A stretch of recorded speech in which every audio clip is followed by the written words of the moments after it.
Kdo ne pozna doktorja Zvezdana Pirtoška? Najbrž ni nikogar v tej dvorani, ki ne bi vedel za njegova visoko strokovna in človekoljubna prizadevanja, predvsem na področju preprečevanja, zdravljenja demence.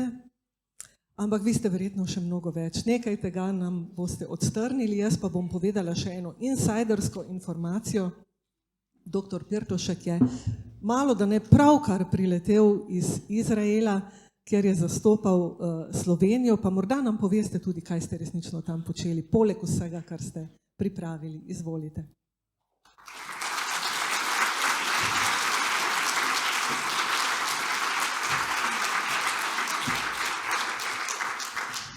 Jaz se najprej lepo zahvaljujem. V Izraelu sem počel nekaj zelo spodbudnega. Torej ne vem, če ste slišali, da je pred zelo kratkim, pred približno tednom ali 10 dnevi je prišla novica, da je na področju demence kar precejšen predor, da je prišlo eno novo zdravilo, ki sicer nekoliko spominja na zdravilo, ki je bilo že lani zelo razglaševano, vendar tisto ni tako dobro, ali pa tam je zelo, bom rekel, je veliko vprašanj. No, zdaj pa trka na vrata sveta, celega sveta pravzaprav možno eno zdravilo, ki je zelo drago, ki pa pravzaprav odpira ali pa daje neko luč na koncu tunela. No in o tem smo se pravzaprav pogovarjali z kolegi, kako zdaj tako zdravilo, ki je pravzaprav za zelo začetne faze demence, za nekaj, kar smo je blaga kognitivna motnja, ali ga bo Evropa hitro sprejela, kaj so ekonomski, socialni, medicinski. Tako da je bilo nekaj zanimivega in moram reči, da sem bil vesel, da sem bil tam. Obenem sem pa zelo vesel tudi, da ste me povabili tukajle. Jaz bom spregovoril seveda o svoji priljubljeni temi, o možganih, kaj narediti, ali so zdravi, ali so prodorni, ali so prožni. Vidite, neka želja našega časa je, če bi tako vprašal večino ljudi, bi rekli, jaz, če si kaj želim, si želim zelo dolgo živeti, če bi se dalo morda tudi večno živeti. Pravzaprav ta misel ni tako nemogoča. Mi imamo življenje na tem planetu, vsaj del življenja je narejeno na ta način, da je lahko tudi zelo, zelo dolgo. In to doseže na najbolj nenavadne načine. Enega vidite tukaj, to je polžek, ki je zbolel, sicer živijo zelo tako relativno dolgo, ampak ta je zbolel in sicer je imel tumor, je dobil tu, recimo temu, na vratnem predelu. No in kako je rešil on zadevo? Rešil je tako, da si je dobesedno nekako pregriznil oziroma odstranil si je glavo in to, kar vidite. Zdaj v tem trenutku vidite to odmrlo telo in pa živo glavo, iz katere bo nastalo novo telo. Vidite, se pravi, so oblike življenja ali mehanizmi, ki pravzaprav na tak zelo zanimiv način podpirajo življenje. Da ne govorim o tem, recimo, da imamo na planetu drevesa, recimo, ki so stara 5000 let, in da imamo druge oblike življenja, kjer pravzaprav na nek način živijo večno. Recimo tale meduza, če jo boste odstranili en del, bo tisti del preprosto zrastel. Vidite, v tem našem času pa se bojimo, vemo, da ne bomo živeli večno, bojimo se starosti. Borba proti starosti seveda sega kar v zgodovino. Tukaj je ena slika, narisuje v času ob začetku renesanse Cranach, en slikar, in sicer kaže vrelec mladosti, kako bi se dalo na enostaven način ostati mlad. Tukaj vidite nek bazen in zdaj z leve strani vozijo stare ljudi. Če boste dobro pogledali, boste videli, da vsi ti stari ljudje so samo ženske. Na tej levi strani je samo en moški in to je tisti gospod, ki z nekim povečevalom gleda, pregleduje. To je zdravnik, ki se mora prepričati, da so te ženske, ki prihajajo sem, res stare.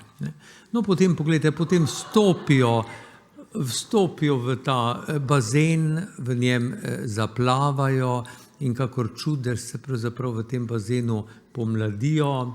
Izstopijo na tisti drugi strani, kjer jih že čakajo brhki mladeniči, ki jih potem odpeljejo tamle zadaj, vidite bogato obloženo mizo, pa tukaj bolj spredaj so pa šotori, v katerih Bog ve, kaj vse se sedaj dogaja, ko je mladost znova tukaj. Kako dolgo lahko ljudje živijo? Vidite, najdlje na tem svetu je živela ena Francozinja, ki je umrla 1997. leta in je bila stara 123 let. Tukaj jo vidite, ko je bila stara 21, pa potem, ko je bila stara 121 let, 100 let razlike. Poglejte si ta pravzaprav čudovit obraz, po svoje bolj izrazit in morda celo na nek način lepši obraz pri 121. letu. Se pravi, kako dolgo lahko živimo. Pozabimo na te zgodbe. Vi veste, da so očaki biblijski, so lahko živeli 900 ali 1000 let, Metuzalem. Nas čaka krajše življenjsko obdobje,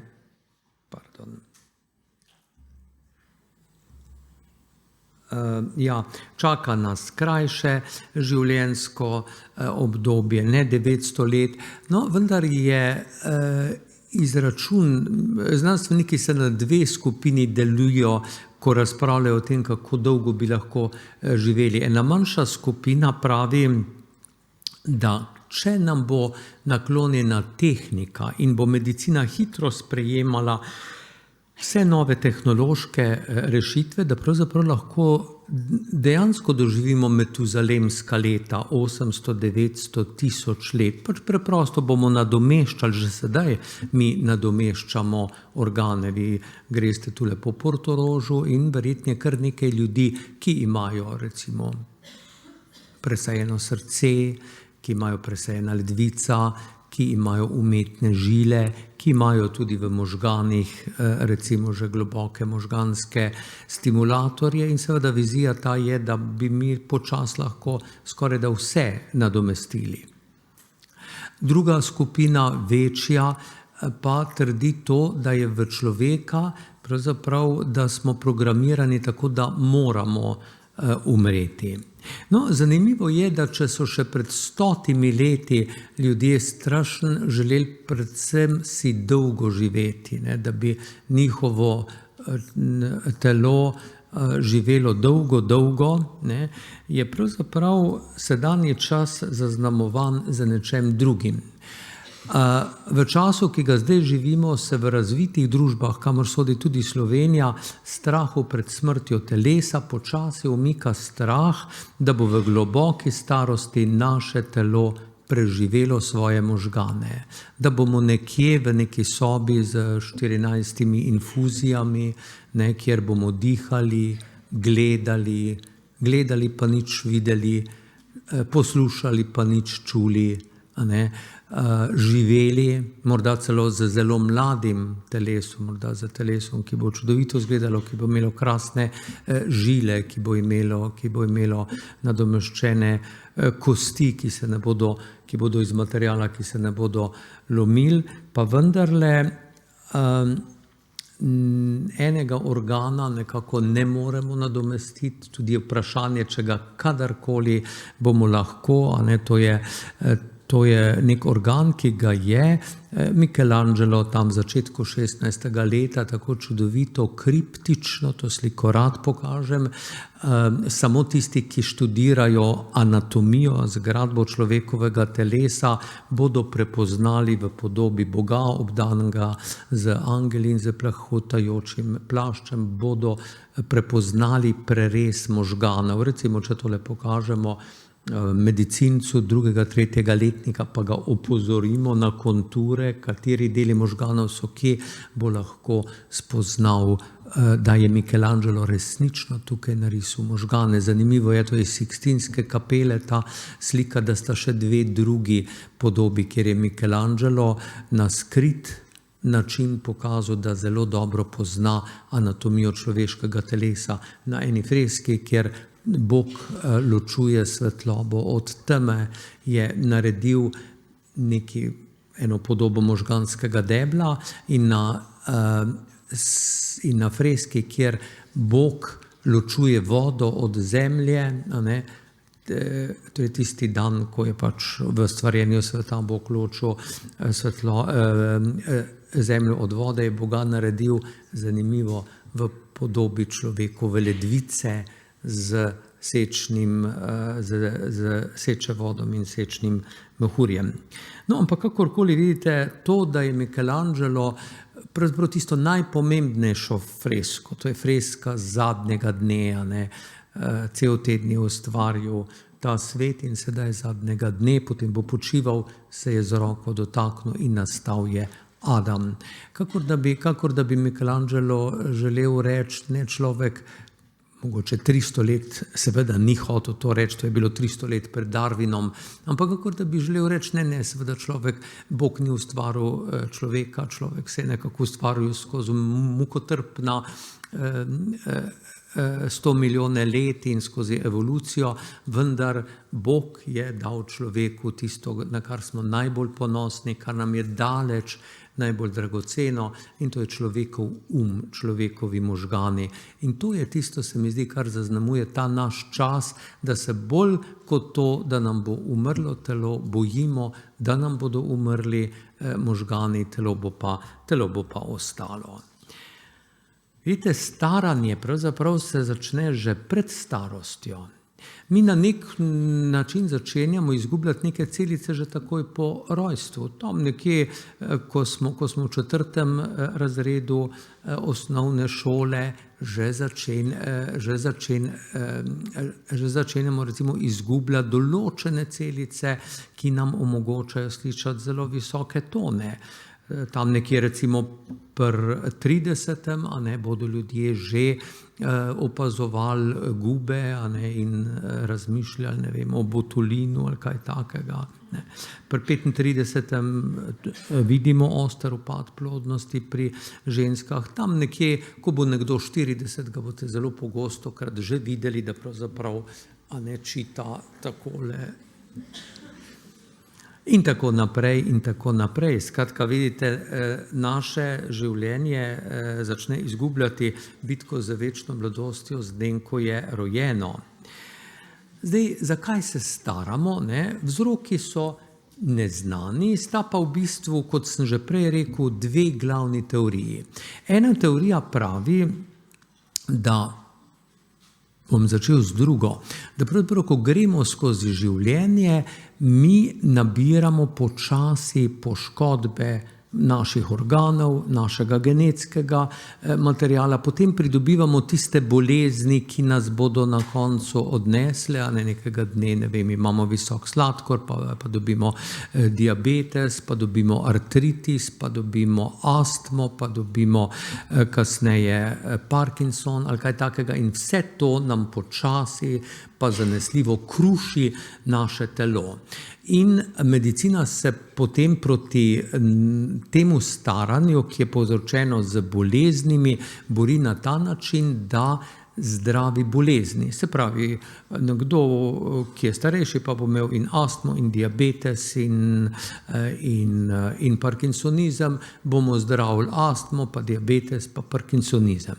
No, potem je pa ena druga skupina znanstvenikov, ki pa trdi, da je staranje Zanimivo, v to misel je prvi izrekel pravzaprav Galen že v rimskem obdobju, ko je rekel, staranje samo je bolezen, to je infekcija človekovega telesa. Ne? Danes je zanimivo, ta misel se znova obudila in nekateri trdijo, da pravzaprav vse te bolezni, ki sem jih prej naštel, so posledica nekega prvotnega procesa, ki se začne in ki ga imenujemo staranje, in da je bolj učinkovita borba proti staranju ne borba proti vsem tem boleznim, antidiabetike, parkinsonike, antiastmatike, na koncu imaš, 14-20 zdravil, ne? Ampak da bi pravzaprav morali najti tisti osnovni izvor. In kot vam bom kasneje pokazal, pri tem za čuda so znanstveniki relativno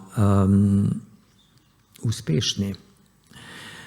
Vidite, še pred kratkim smo mi mislili, da so pravzaprav naše telo je zgrajeno iz celic. Celice lahko umrejo na 3 načine. Celice lahko umrejo na ta način, da preprosto umrejo. Nekega dne naredijo, to imenujemo načrtovan samomor, apoptoza. Celica neka se odloči, da se bo hitro postarala in umrla. Artritis, sladkorna, v pankreasu, nekatere celice v možganih, ko dobimo Parkinsona ali demenco. Drugi način, kaj se lahko s celicami našega telesa zgodi, je tudi zelo pogost v starosti, je to, da celica reče, ne, jaz nočem umreti, nasprotno, jaz se bom začela razmnoževati in potem umremo zaradi česa, kaj mislite? Zaradi raka, ne? Se pravi, to je pa upor celic proti smrti.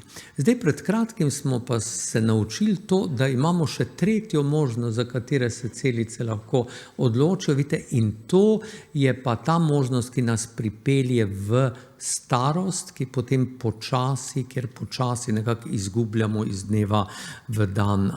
In to je, da se celica odloči ne tako, ne drugače.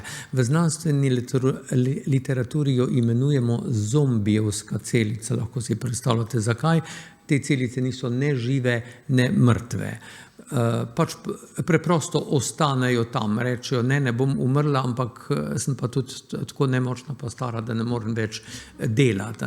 In starost je v veliki meri pravzaprav to, kar imenujemo mi zdaj starost 21. stoletja. Ko vidimo recimo ljudi stare, 85-90 let z veliko boleznimi, ki se počasi, mukoma prebijajo do tega, da bodo se morda čez 10 let poslovili pa v zelo v enem stanju, ki ima veliko bolezni. Te zombijevske celice, zakaj so pravzaprav tako nevarne? Zaradi tega, ker skratka nočejo umreti, nočejo živeti, izločajo pa ogromno nekih nevarnih snovi, ki povzročajo v možganih pa v vseh tkivih našega telesa veliko vnetja pa veliko imunskih okvar. Od tod dobivamo mi vse te razne artritise, revme, Parkinsone, demence in podobno. Starost tudi ni enotna, mi imamo več vrst starosti. Imamo najprej kronološko starost, ki jo izračunate po svojih letih.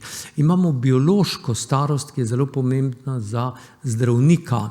Recimo današnji 70-letnik, marsikdo je pravzaprav biološko tako zdrav kot en 50-letnik. Po drugi strani boste imeli 50-letnika, ki izgleda kot 80-letnik. Tukaj čaka medicino ena pomembna naloga, mi imamo v medicini ni napisano, recimo,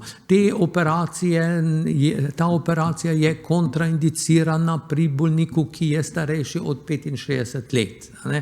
To ni prav, mi bi morali gledati biološko starost, ne kronološko starost. Zanimivo je, da se v tem stoletju javlja en nov koncept starosti, baje ga v prejšnjih stoletjih ni bilo, in to je psihološka starost. To je en zelo zanimiv fenomen, kjer se ljudje tega stoletja, nekako je prelomnica tam okrog 30. leta, ne, pri 30. približno, ne, bi večina ljudi, ki bi jih vprašal, pa so zdravi, pa tako naprej, bi rekla, da se čutijo nekoliko mlajši, morda 25 ali pa 27, ampak ne 30, ne, to je tako grozen 30 let biti star. Ne.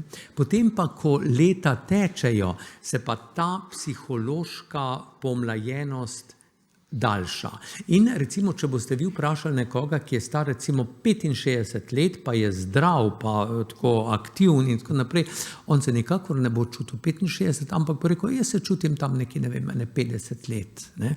Se pravi, vidite, to pa je in to je zanimivo, to je fenomen tega stoletja, verjetno tudi zaradi tega, ker to stoletje pričakuje od nas, da smo mladi, da smo aktivni, da se počutimo mlade. Ne, to, kar je dr. Švabova prej rekla, ni tako brez neiztrte izziv, da je dostikrat to pričakovanje našega okolja, kako bomo taki in drugačni, ne, in gibki, in to, da je pravzaprav na nek način lahko postane tudi breme. Ne. Ne bom vam govoril o staranju možganov, vendar naj povem, da kot vsak organ se pravzaprav starajo tudi možgani. Se pravi, vse več, iz leta v leto se vse več celic tudi v možganih odloči, ali da bo umrlo. Še več se jih ponavadi, če nam je dano živeti recimo do 80. leta, 90. leta, da se bodo spremenile v tiste zombijevske celice, ko ne bodo ne žive, ne mrtve, nas pa na nek način nam pošiljale vsako uro ogromno nekih nevarnih snovi. Ne. Ampak mi vemo, da pravzaprav normalno mi izgubljamo vsako desetletje približno 5% možganskega tkiva, pa še nekaj zelo zanimivo. V zadnjih 30 000 let, ampak to nima zveze z staranjem, se naši možgani krčijo. Ne. Mi smo recimo v 30 000 letih izgubili možganov za eno teniško žogico. Ampak jaz ne govorim zdaj o tej izgubi, govorim o izgubi, ki jo dobimo skozi desetletja. Zanimivo je, da pravzaprav pri ženskah in moških je ta razporeditev, katerega dela možganov bodo izgubili malo več, nekoliko različna, čeprav se v veliki meri prekriva.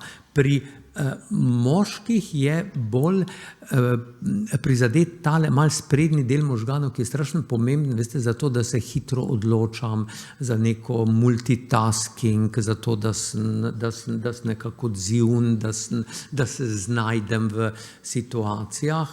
Pri ženskah, zanimivo, je bolj prizadet tisti del možganov, kjer se zapisuje moj epizodični spomin. Ne?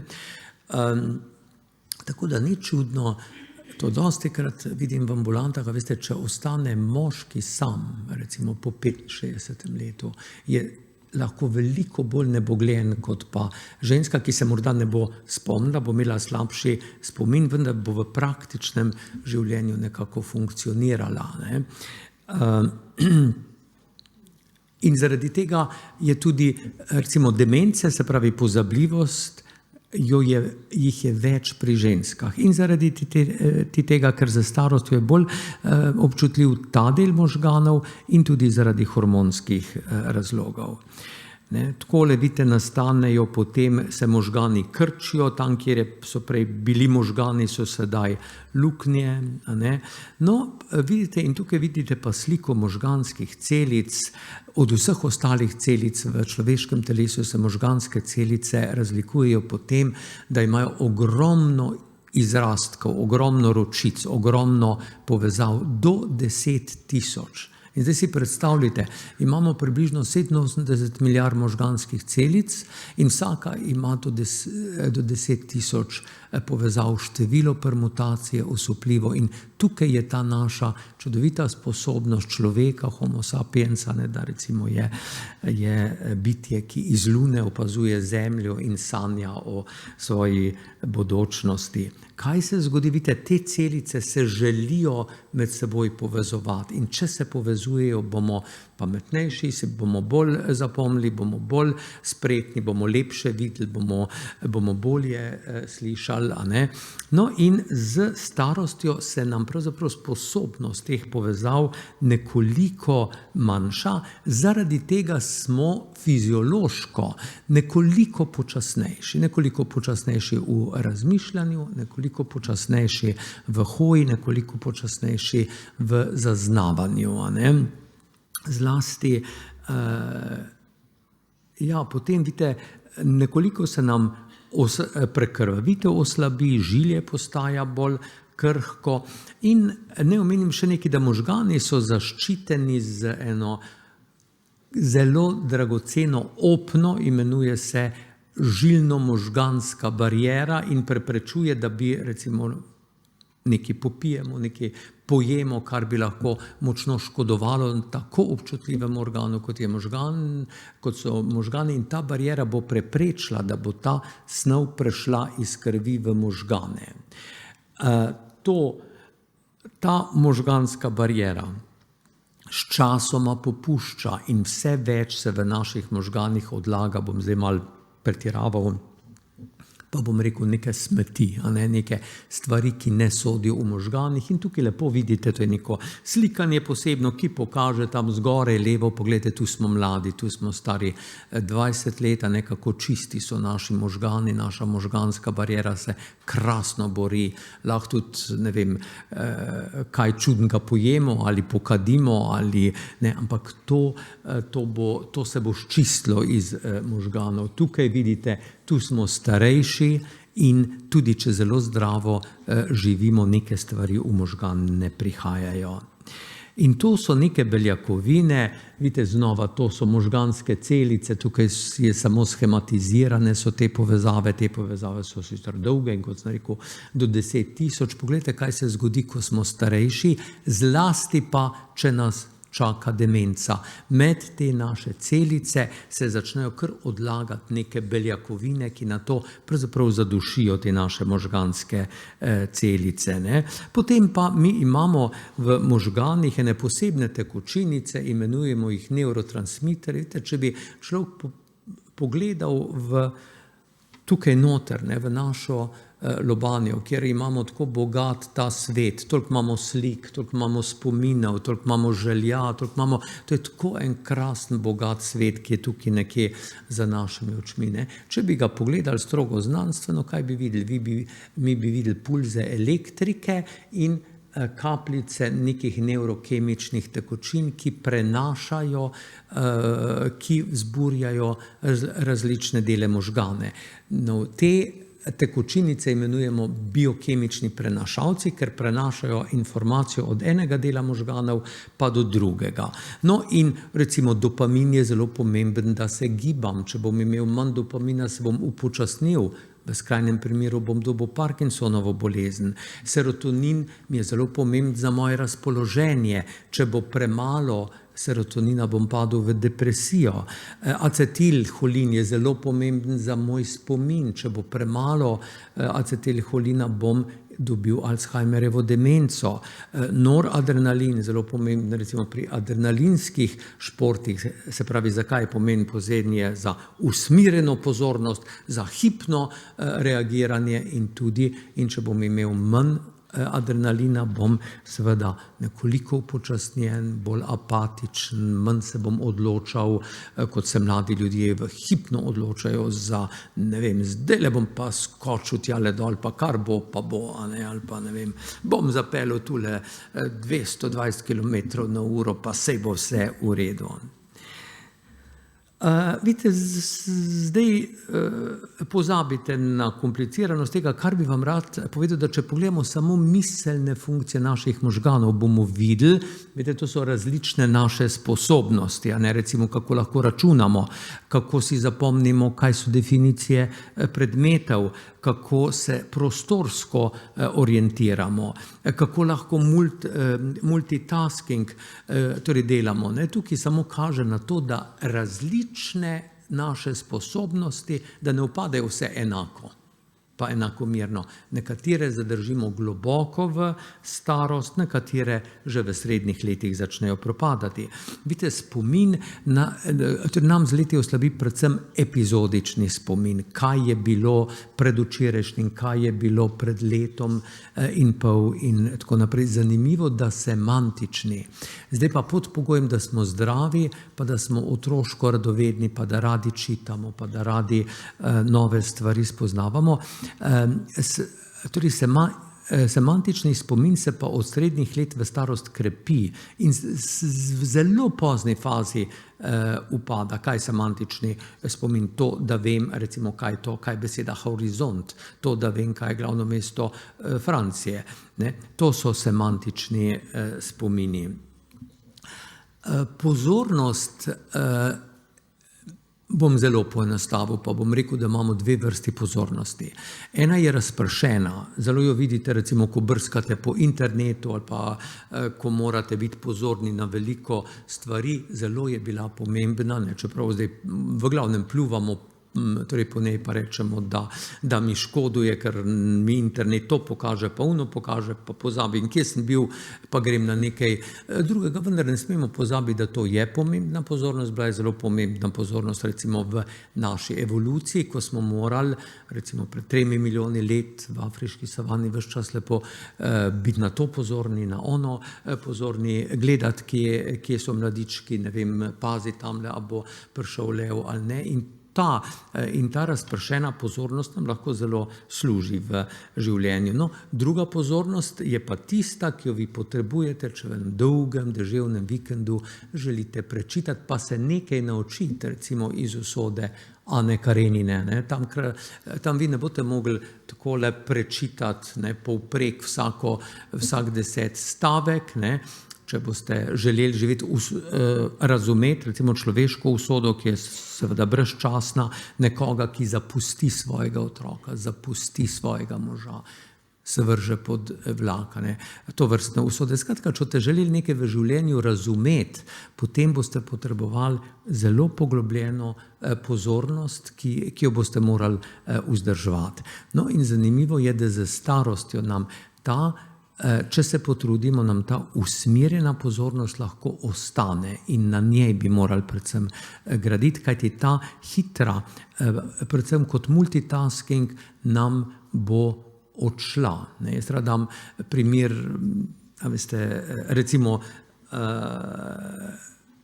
dekleta, nekoliko starejša, spomnite se recimo, kako je bilo, ko ste bili 20 let stari, ne, pa v eni roki je bila novorojena punčka, tukaj ste mešale, ne vem, juho za moža, ki je sedel na kavču, pa vas sprašal, kdaj bo že ta večerja, ne, pa še kukale ste tamle v tisto špansko serijo, a ne, ali bo tisti plavolasec končno poljubil to črnolasko iz sosednje ulice ali ne, in vse to ste pravzaprav čudovito obvladali, brez da bi se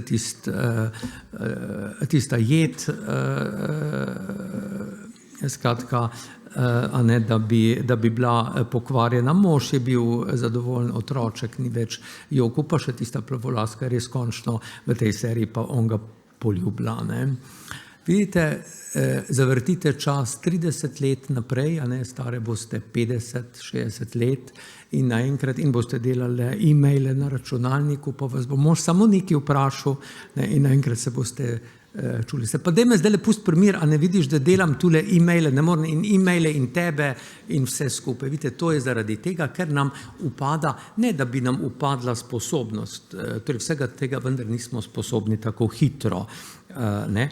Govor in jezik, vidite, In tu je nekaj, na čemer bi starejši človek, pravzaprav že v srednji dobi svojega življenja, mi morali veliko delati. Kajti govor, če ga negujemo, če ga tudi obogatimo z semantiko, se zelo dobro ohranja, z izjemo tistega, kar boste tam pri 50-ih začeli počasi ali pa tam pri 60-ih čutiti. Jojčak, pa na koncu jezika imam, veš, no, kako se že reče, da mi pomanjka. Vidite, to se pa v starosti pogosto dogaja, tip of the tongue.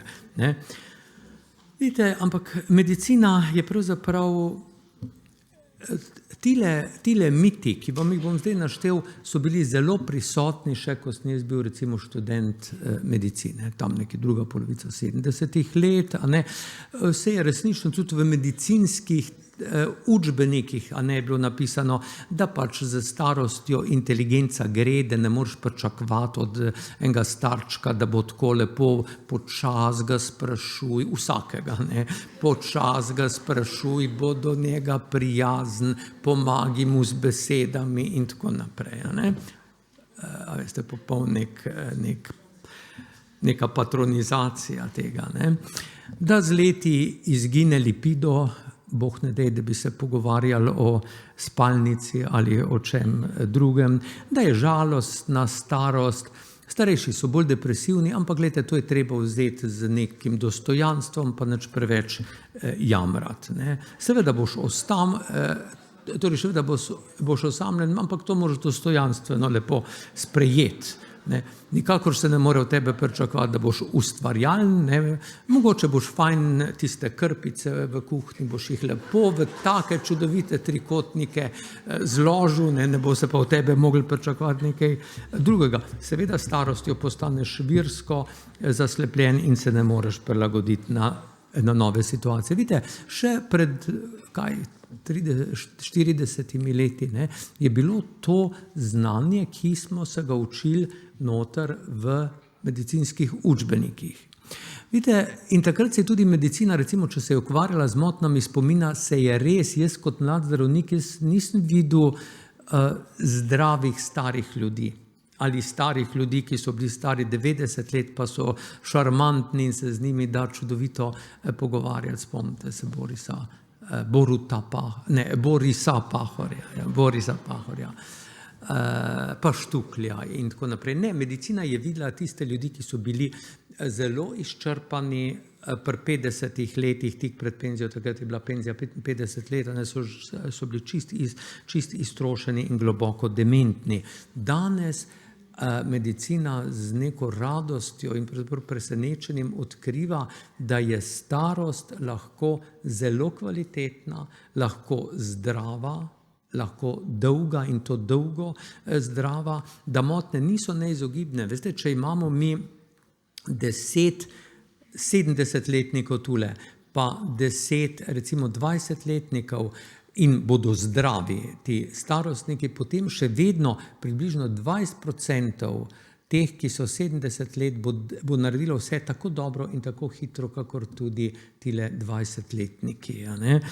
Nekateri lahko rečejo, pa vse to je samo 20%, ampak veste, to je zdaj, kozarec je lahko polprazen, lahko je polpoln. In kot sem rekel, odkrivamo to skupino starejših starostnikov, superagers jih imenujemo, ki se krasno starajo, in odkrili smo eno čudovito skrivnost, ki v mojih mladih letih ni bila znana. Ne. Za možgane so rekli, da so to edini organ, ki ima toliko celic, če imaš veliko srečo, noben ima tako srečo, da bi umrl s toliko celicami, s kolikimi se rodiš. Ne. In te celice samo odmirajo. Mi danes vemo, da se v možganih, tudi starostnika, predvsem pa mladostnika, dogajajo dve pravlične, bom rekel, stvari. Ena je to, da se nam rojevajo nove celice. To smo se šele zdaj pred kratkim naučili. Zaenkrat zgleda na 2 mestih. Eno od teh mest, mimogrede, je spominski center, tisti, ki sem rekel, da recimo pri ženskah v starosti precej hitro, nesorazmerno hitro začne propadati hipokampus, tam, kjer imamo naložene vse spomine. In drugo je, da se te celice med seboj hočejo povezovati, da možgani niso en tak, a veste, zamrznjeni komad nekega marmorja, ki se ne spreminja, ne? Te bo pa dala tisti video, če nama bo uspelo, ampak če bi imeli en velik mikroskop in bi videli in bi šli na nivo celic, poglejte, kaj se dogaja pri nekomu, ki je aktivn, recimo, ki razmišlja, ali pa se giba telesno, ali pa nekaj gleda. Vidite, to so celice, poglejte, kako žive so, poglejte, kako iščejo druge celice in se hočejo z njimi povezovati. Če se bodo uspešno povezale, to pomeni, da se bomo naučili nekaj novega. To pomeni, da bomo ne samo ohranili, ampak tudi nadgradili naše znanje. To je pravzaprav tista prava podoba možganov, ne pa tisti zamrznjen kos ledu, v katerega so ujete celice z 10 000 povezavami. Ne? In vidite, in to lahko tudi z stilom življenja, z svojim odnosom do svojega telesa, do svojih možganov, do svojega okolja, pravzaprav mi lahko to zelo uspodbudimo. To se imenuje neuroneogeneza ali neuroplastičnost. Neuroneogeneza pomeni, da možgani rojevajo nove torej celice, mi danes znamo tudi pravzaprav spodbujati te procese, medtem ko neuroplastičnost pa pomeni to, kar ste tukaj videli, da celica išče eno drugo celico, da se bosta povezali, in ko se bosta povezali, boste morda razumeli prvo špansko besedo, če se učite španščine, recimo. Vidite, ampak dostikrat se potem vprašamo, vseeno se nam zgodi to, da se boste tam pri 50. Sej ne sumim, da je kdo tukaj star več kot 50 let, recimo, ne. Ampak tam pri 50, a ne, se vam bo zgodilo, veste, to, čakaj, joj, veš, da se ne morem spomniti imena tiste sosede v 3. nadstropju živi, a veš, tolikrat smo bili skupaj za novo leto, kako je že ime, a ne? In se boste dostikrat potem vprašali, ali je to začetek starosti, ki pač bo taka, pa se bom prilagodil, pa ne bo nobene tragedije iz tega, ali je to začetek demence. Vidite, tukaj imate dva kultna obraza v medicine. Na desni, na vaši levi je Jeanne Calment, približno 122 let stara, mimogrede, nekaj, kar vam kot zdravnik lahko sam prišepnem, ne smem pa popularizirati. Ona je lepo kadila, imela svoj kozarček francoskega, ne vem česa, in bila srečna in zadovoljna. Na vaši desni vidite drug kultni obraz medicine, Augusta Deter, gospa, pri kateri je prvič v zgodovini medicine bila diagnosticirana Alzheimerjeva demenca. Od nje naprej vemo, da je demenca bolezen, da to ni staranje, a ne. Tale gospa je stara na vaši levi, je stara 122 let. Ta gospa je stara 51 let. Vidite, med njima je 70 let razlike. Ne bom vam govoril, kako prepoznamo osebo z demenco, ampak samo tako me zanima, naj dvigne roko tisti, ki pravzaprav niti nima pojma, kaj je to demenca, niti ni nikoli srečal ali slišal ali vedel, da ima nekoga. A dignete roko tisti, ki pravzaprav res ne veste, kaj je to. Vidite, tegale recimo, ko je ta Augusta Deter zbolela, zdravniki niso te bolezni, oni so rekli, da to ni bolezen, da to je tako nekaj čudnega, da to še nikoli niso videli. Več je razlogov za to. Eden je tudi ta, da leta 1903. 4. so vaše prababice, recimo, živele, povprečna življenjska doba je bila pod 50 let, 44 let, torej rekla statistika, vendar je ta številka šla v veliki meri na račun otročkov, ki so na porodu umirali, porodnic, ki so, takrat ni bilo takih porodnišnic, ni bilo antibiotikov, ni bilo nič, in seveda mladih vojakov, ki so tako po nepotrebnem umirjali v jarkih Prve svetovne vojne. Vidite, Zakaj je pravzaprav to pomembno vedeti, a je ta pozabljivost blaga, ki jo zdaj čutim, ker se ne morem spomniti? Zaradi tega, ker mi danes vemo, za razliko od časov Auguste Deter, da se demenca začne ne tisto soboto, a ne, torej ta primer rad povem, ker je resničen, ker se tako spomnim tistega malega vnučka, ne, ki je priletel k babici, pa je tudi vedno spremljal v ambulanto, no, ampak tako se je začela zgodba, da so babico sploh pripeljali, ker je vnuček tako srečen priletel k njej, ne, pa tako rekel, lej babi, zdaj sem pa našel te ključe od avta, ko jih danes, vsak dan jih je iskala, pa vsak dan jih je 4-krat iskala in kje jo je tokrat našel v hladilniku ob tunini solati. Ne. Takrat je bilo tudi njenim otrokom, staršem tega vnučka jasno, da je babica dementna in so jo odpeljali k zdravniku. Vendar se njena demenca se je začela 15 ali 20 let prej. Se pravi, njena demenca se je začela v kasnih 40-ih, v 50 letih njenega življenja. Začela se je točno tako, kot sem vam povedal, z neko tako malo nesigurnostjo, na koncu jezika imam, ali pa a veš, da se nisem mogla spomniti, kako se tista soseda iz 3. nadstropja spomni. Ne? In če se nam to zgodi, mi v medicini tehnično govorimo o nečem, kar se je blaga kognitivna motnja. Se pravi, nič nisem dementno, krasno funkcioniram, ampak imam pa takšne stvari, da se tega ne spomnim. To je blaga kognitivna motnja. Če imamo recimo v 55. letu svojega življenja blago kognitivno motnjo, pa v bistvu so 3 možnosti.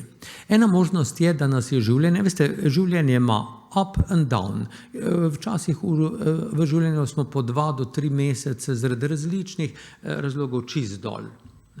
Potem bo pa prišlo naslednje poletje, na morju bomo tako spet bistri in bomo čutili, da je bilo to samo obdobje. Se pravi, življenje pač ima svoja nihanja. Druga možnost je, da smo depresivni. Ne? Depresija se zelo pogosto lahko kaže kot taka motna spomina, ki sem vam jo. Zakaj? Ker nekdo, ki je depresiven, bo premišljal predvsem o tem, kak revež je, ali pa kako ni vreden nič, kako bi bilo najboljše kar umreti in nima energije, da bi on poslušal o tem, da mu govorite, da je soseda kupila v to in to obleko v tej in tej trgovini, tista ulica levo. Vse to ne bo slišala, ker ni pomembno. Pomembno je to, da je ona nevredna življenja in da pravzaprav mogoče bi bilo boljše, da bi kar konc strila, ne. Se pravi, tukaj seveda bo odgovor jasen, zdravili bomo depresijo na kakršenkoli način, ali z govorom, z spremembo okolja, z antidepresivi, če je potrebno. In potem tretja skupina je pa tista, ki pa pravzaprav pri kateri pa že začenjajo odmirati celice v možganih in to v tistih delih možganov, ki so pomembne recimo za spomin, za orientacijo v okolju in podobno.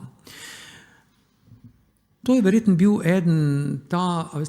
da sem nekako počas, če mi je bila sojena demenca, da sem nekako počas zdrsnil v demenco v nekaj letih, je bil eden izmed razlogov, da so ljudje zelo dolgo menili, da je demenca, tudi huda demenca, normalno staranje. Ne? Tako je Evo Pitagoras je rekel, kaj se zgodi, on je živel 800 let pred našim štetjem, takrat je bila pa povprečna življenjska doba sploh 35 let, ne pri starih Grkih, in pravi tako, odsevi, kaj se zgodi v starosti, odsevi tuzemnih podob zbledijo po mnogih letih, kar k sreči doletile redke med ljudmi. Sistem se znova sesede v imbecilnost prvih obdobij otroštva.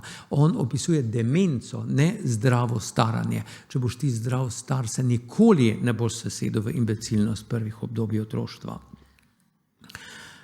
Solon je napisal en zakonik, in tam je on pisal tudi o oporoki in je rekel, da včasih, če pa se familiji zdi, da je pa njihov ata, ki je odšel na drugi svet, napačno napisal to oporoko, so se lahko pritožili in sodniki so lahko to oporoko tudi spremenili, ukinili, kdaj presojo lahko okvari fizična bolečina, nasilje, starost, prav, če sem bil preveč star, pa sem poroko pisal, ali tudi zapeljive besede lepe ženske, tudi ni bilo preveč dobro, da se je preveč lepih žensk vrtelo okrog starejšega človeka, ne. In seveda srednji vek je to zgodbo o staranju in o usodi naši lepo sprejel, kajti kot veste, je spet bila Eva tista, ki je v Edenskem vrtu pač otrgala jabolko iz drevesa spoznanja, odšla sta iz tega Edenskega vrta, vidite jih tukaj na desni, osramočena odhajata in odslej bo Eva rojevala v bolečinah, oba bosta se postarala in oba bosta tudi umrla.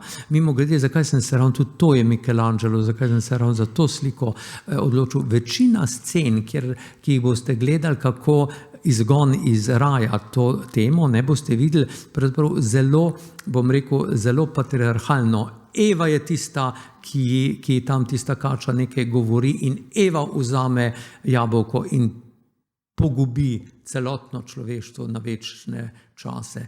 Poglejte, kaj je naredil Michelangelo. Michelangelo je naredil Adama sokrivega. Oba sta tista, ki si želita jesti od drevesa spoznanja.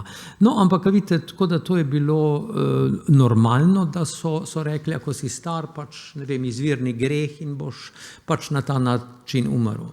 Kako bi vi recimo na hitro skušali ločiti, kaj bi bil mogočen znak za normalno staranje, kaj bi bil znak za demenco. Recimo pri normalnem staranju se jaz nečesa ne morem spomniti, ampak jaz lahko kar opišem dosti detaljev okoli tistega, ne, in kdaj se mi je zgodil in kako se nisem mogel za ono gospo spomniti. Tega, to bo en dementen že pozabil, ne bo se na ta način pritoževal. Potem ponavadi je oseba glede pozabljivosti bolj zaskrbljena, kot so njeni bližnji, medtem ko pri demenci obratno, skrbniki ponavadi opazijo, da čak to pa ne bom, mislim, tam ključi od avta, prtuni niso lati v hladilniku. Potem pri normalnem staranju so nedavni spomini na pomembne dogodke. Vnukec Martin je imel rojsten dan, so tako pomembni, da se absolutno, medtem ko dementen bo pozabil tudi na vnukeca Martina in na tisto darilo, ki mu ga je dal. Pri normalnem staranju imamo občasne težave, da oseba najde pravo besedo, medtem ko to postaja kar pravilo pri nekom, ki gre k demencu in ta bo še nekaj drugega, ta, ki gre v demenco, bo še nekaj drugega pogosto delal. On bo okolišal, on bo iskal mašila, kar recimo ta, ki se bo fiziološko staral, ne bo toliko, ampak bo sam rekel, joj, ne morem se spomniti, ne bo skušal reči, veš, tisto, ko odpira vrata. Potem pa, če boste šli k zdravniku, k nekom, ki se na to spozna, bo on pri normalnem staranju ne bo videl, testiral bo in potem ne bo jasno, nekega jasnega vzorca videl. Medtem ko pri začetni demenci se že zelo vidi en tak vzorec, ne bom šel zdaj v podrobnosti, kaj je ta vzorec. Ali lahko demenco preprečimo? Sam en način je, rad ga populariziram, pa mislim, da torej ne vem, če sem zelo uspešna, če si zdaj obljubimo, tule mi kaže, da je 12:27, če si obljubimo, da se niti sekunde več ne bomo nobeden od nas tukaj postaral, in če bi tale Margaret Thatcher na levi pa Ronald Reagan na desni to upoštevala, tudi ona dva ne bi postala dementna. Nekako sumim, da večini od vas to ne bo uspelo, zato lahko starost zdravimo. Jaz sem vam od začetka povedal, da sta zdaj dve teoriji glede staranja. Ena je, da se nam nabira veliko bolezni, sladkorna to in potem nekako se okrušimo, se izrabimo.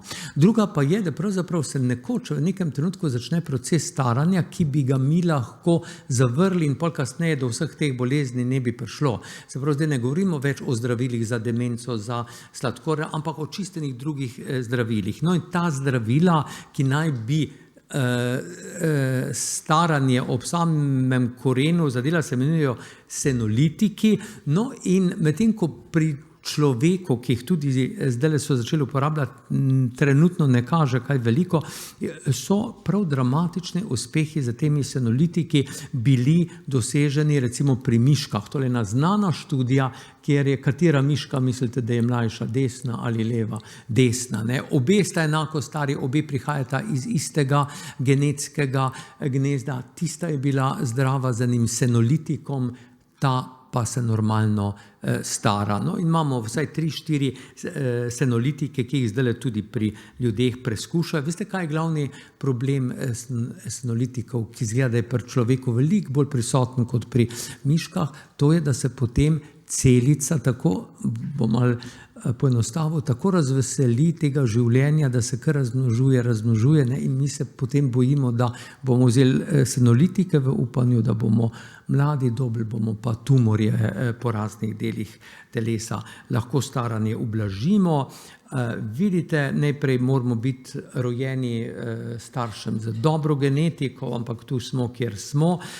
Ne morem vam povedati, kako pomembno je kvalitetno otroštvo, kako pomembno je, da družba otrokom že v prvih mesecih in letih da nek občutek varnosti, da jim da dovolj, pa ne preveč dražljajev v okolju,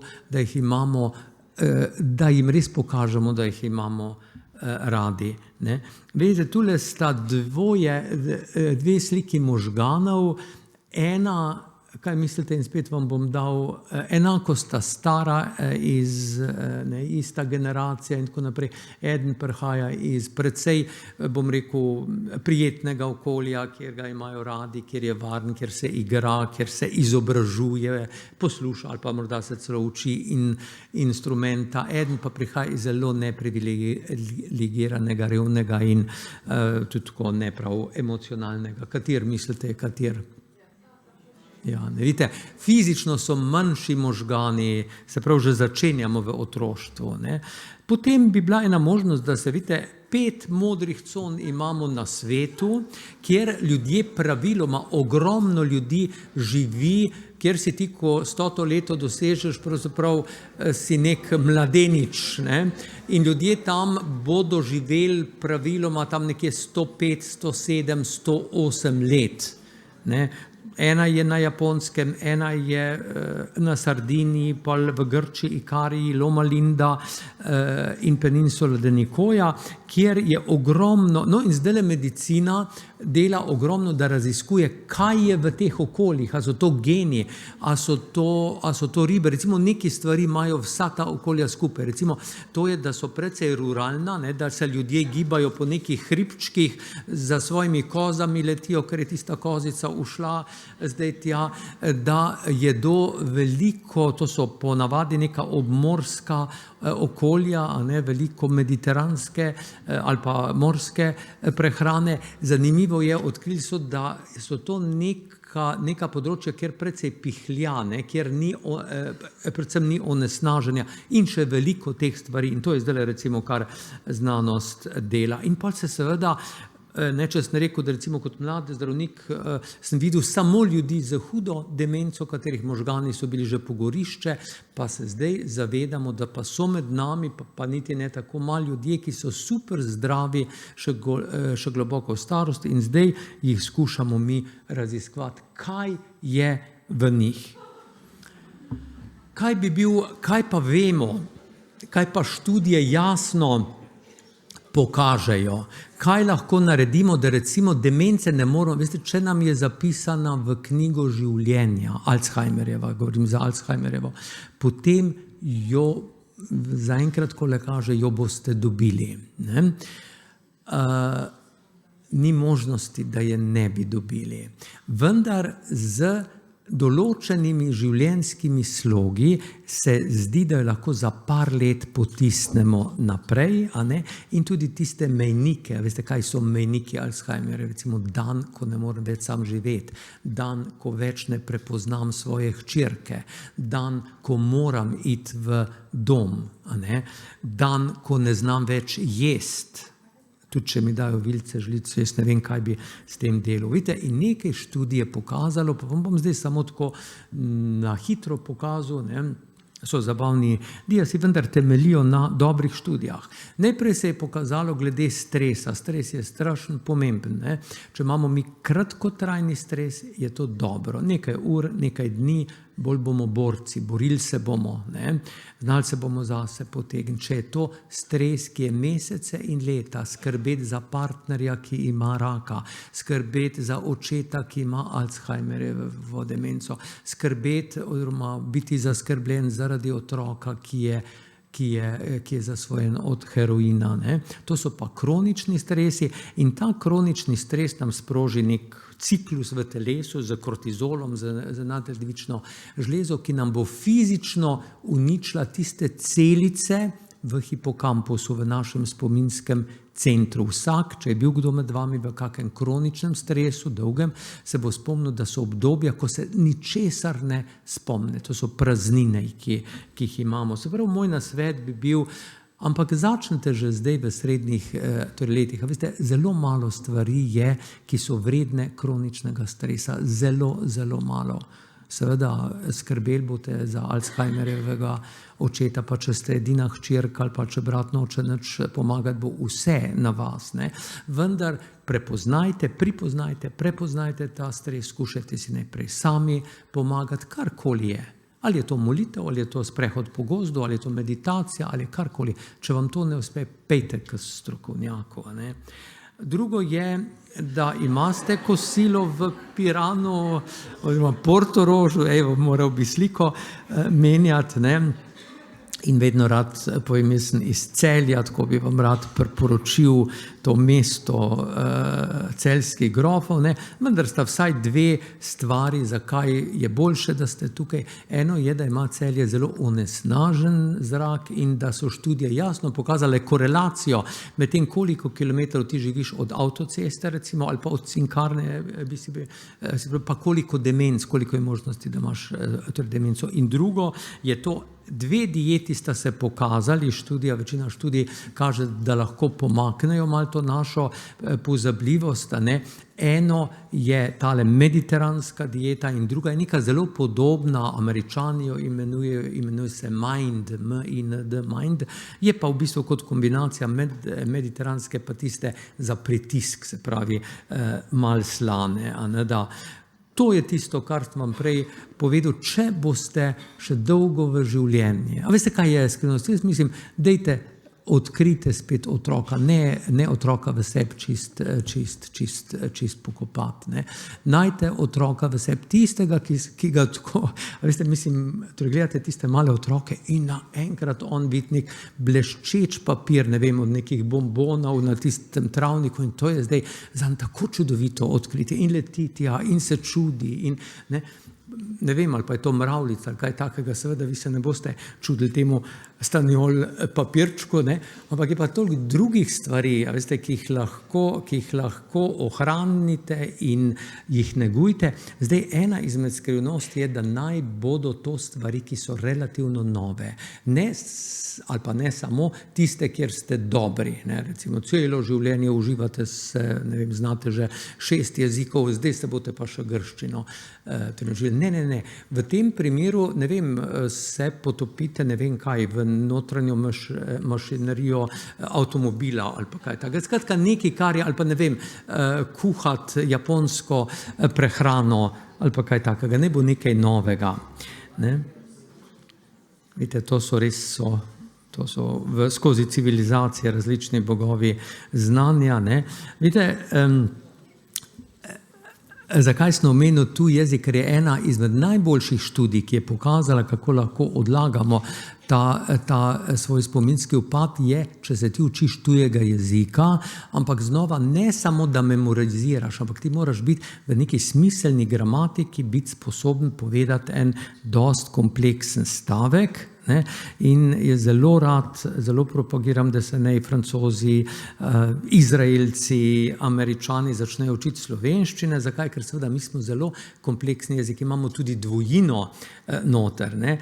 Pa še nekaj se mi zdi tako zanimivo v teh brežinskih spomenikih. A veste, prej sem vam povedal, kako je srednji vek, rekel je normalno, da si dementen, mislim, se si grešil, ne? Adam je grešil, no, in skratka tekst teh brežinskih spomenikov je zelo zatem v soglasju, ne, pravi, da če ne bi naš ded grešil, a ne, pa ne bi bil star na veke vekov, bi mu bilo živeti, ampak da zdaj so pa rod človeški bolečine in skrbi prišle in bolezni in potem redu smrt. Vidite, kaj smo si vse nakopali. Ena študija tudi zelo jasno kaže, da ne smete spati premalo, pa da ne smete spati preveč.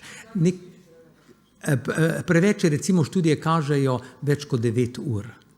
Ne. Takrat, zanimivo, se ta je obrnjena krivulja, ne, koliko dobiš.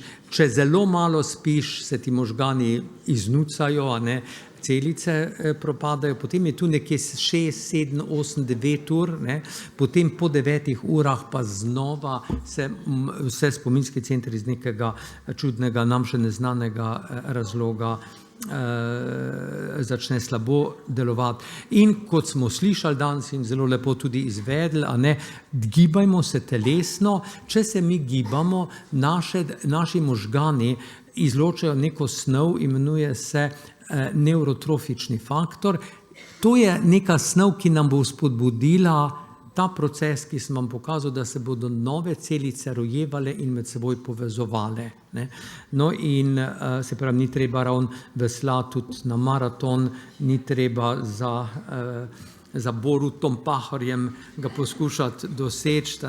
Pejte na tak lušten sprehod, ampak a veste, ne bodite sami, če se da, imejte človeka, ne šefa, ne šefove žene ali kaj takega, ampak enega, ki ga imate resnično radi, resnično, a veste, pa tudi, če je to, ne vem, 3-letni otrok ali pa kuža, ne, kuža pazi. Predvsem pa, in s tem le bom končal, a veste, v filozofiji sta dva izraza, en se imenuje amor fati, en se imenuje odium fati. Fatum pomeni usoda.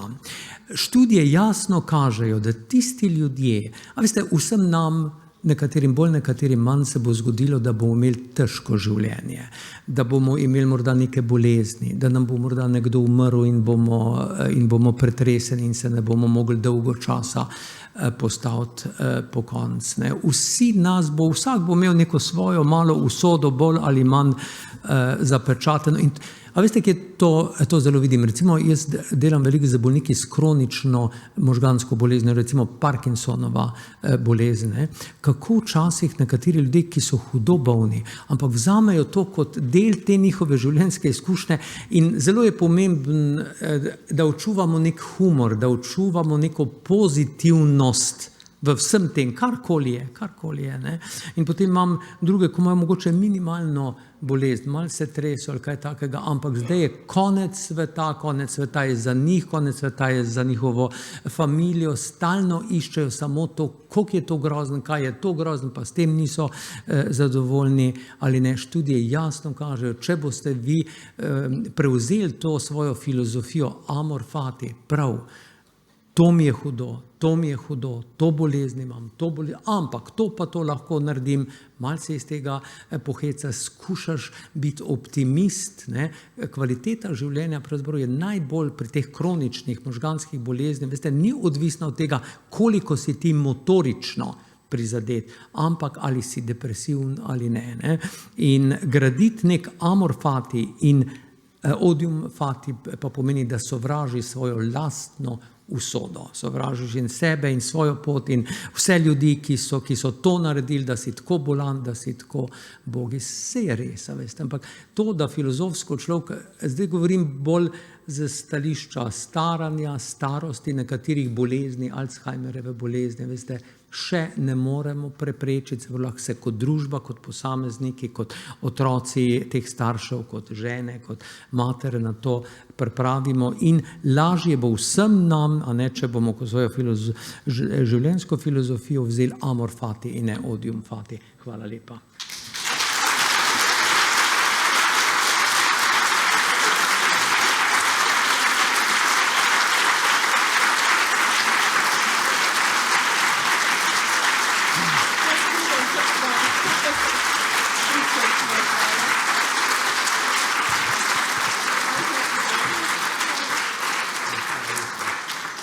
Profesor dr. Pirtošek, prisrčna hvala za tole izjemno zanimivo, na trenutke strašljivo zgodbo o življenju, staranju, možganih, polno upanja, pa tudi ljubezni, kot ste nam povedali na koncu.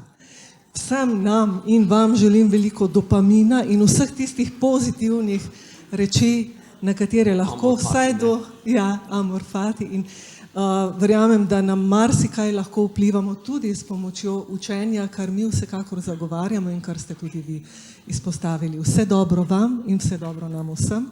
In dober tek, ker zdaj je prišel čas za kosilo. Dr. Pirtošek bo z nami do približno 14. ure, ko ga kličajo delovne obveznosti, spet v Ljubljani, kar naprej iz Izraela v Portorož, Ljubljano in tako naprej. Prožnost resnično velika. Torej, kosilo, potem pa ob 13:45 v skupini, ki ste si jo pač izbrali, če ste pozabili nič hudega v tem primeru, pojdite tja, kjer je tema, ki vas zanima, torej zdravje, skrb za zdravje v lastnem kolektivu, za udeležence ali pa preprosto učeča se skupnost. V Evropi A, B ali C.